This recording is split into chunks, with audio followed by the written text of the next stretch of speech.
काक भसुंडी की अमर कथा। एक एक अद्भुत बालक। बहुत प्राचीन काल की बात है। हिमालय की तलहटी में एक छोटा सा गांव था। वहीं रहने वाले एक ब्राह्मण दंपत्ति के घर एक तेजस्वी बालक का जन्म हुआ। उसके पिता संस्कारवान सह उपासक थे। घर में पूजा हो, साधु संत आए, सबके प्रति उनका स्वभाव मधुर था। परंतु उस बालक का स्वभाव बिल्कुल अलग। वह तीखा, तेजस्वी, बिल्कुल निडर और बुद्धिमान था, परंतु अहंकारी भी। बचपन से ही उसका मन राम नाम से चिढ़ता था। मंदिरों में बजते राम राम भजन उसे सब व्यर्थ लगते। 2 ऋषि गुरु का आश्रम और अहंकार। समय बीता, बालक बड़ा हुआ। उसे सीखने हेतु एक महान ऋषि के आश्रम में भेजा गया। ऋषि अत्यंत शांत, करुणा सिंधु थे।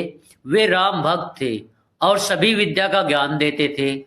एक दिन पाठ के अंत में गुरु बोले, बेटा, इन सभी वेद शास्त्रों का सार एक ही है, राम नाम।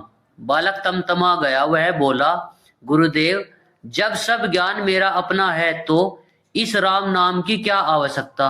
मैं किसी देव का आश्रित नहीं। ऋषि मुस्कुराए, पुत्र, ज्ञान से पहले विनम्रता आवश्यक है। परंतु अहंकार ने बालक की बुद्धि ढक दी। वह क्रोधित होकर बोला, मैं आपकी किसी बात को नहीं मानता। मैं किसी राम को नहीं मानता। सभी शिष्य स्तब्ध रह गए। गुरु शांत थे, परंतु समय के नियम अकाट्य हैं। ऋषि ने गंभीर स्वर में कहा, अहंकार अंधा कर देता है पुत्र। तुम अवज्ञा के कारण अधोगति को प्राप्त होगे। यह एक शाप था जो सत्य होना ही था। 3 शाप का परिणाम। निचली योनियों में कष्ट में जन्म।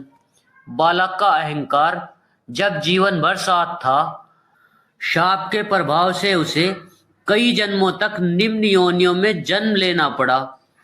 कभी वह सर्प बना, कभी कुत्ता, कभी गिद्ध, कभी सूअर। हर जन्म में दुख ही दुख। धीरे धीरे उसके भीतर का अहंकार टूटने लगा, परंतु राम भक्ति का अंकुर अभी नहीं फूटा था। 4 मनुष्य जन्म। जीवन का परिवर्तन। अंततः उसे पुनः मनुष्य जन्म प्राप्त हुआ। इस जन्म में वह ज्ञानवान, शांत और जिज्ञासु था। भ्रमण करते हुए वह एक दिन भगवान शंकर के मंदिर पहुंचा। वहां शिव भक्तों की एक सभा चल रही थी। वेदांत, भक्ति योग, सबका सार। उनके मुख से राम नाम की महिमा सुनकर पहली बार उसके हृदय में शांति का स्पर्श हुआ। 4 भगवान शिव का दर्शन। उसी रात वह ध्यान में बैठा। गहन तप में डूबते हुए अचानक उसे प्रकाश दिखाई दिया। एक दिव्य ज्योति, फिर प्रचंड ध्वनि, ओम। उसी प्रकाश में भगवान शिव प्रकट हुए। शिव बोले, पुत्र, तेरा अहंकार बुझ चुका है। तू शाप से मुक्त होगा। राम नाम ही तुझे परम गति देगा। शिव का उपदेश सुनते ही उसके भीतर राम भक्ति का झरना फूट पड़ा। उसकी आंखों में आंसू थे। पहली बार अहंकार पूरी तरह गिर चुका था। शिव ने मुस्कुराकर कहा, पुत्र, तुम भविष्य में कोए के रूप में अमर रहोगे। समय, मृत्यु, प्रलय, कुछ भी तुम्हें छू नहीं सकेगा। तुम राम भक्ति के प्रचारक बनोगे। अनगिनत युगों तक जीवों को मार्ग दिखाओगे।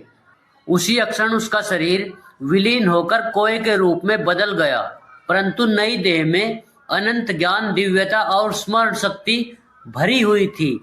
वह बन गया काक भसुंडी, अमर योगी।